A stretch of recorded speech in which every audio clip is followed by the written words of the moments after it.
दोस्तों, आज का इंग्लिश वर्ड है टॉप।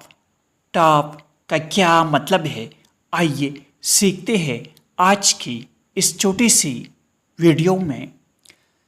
टॉप का मतलब है छोटी, सबसे ऊपर, ढक्कन या कमीज।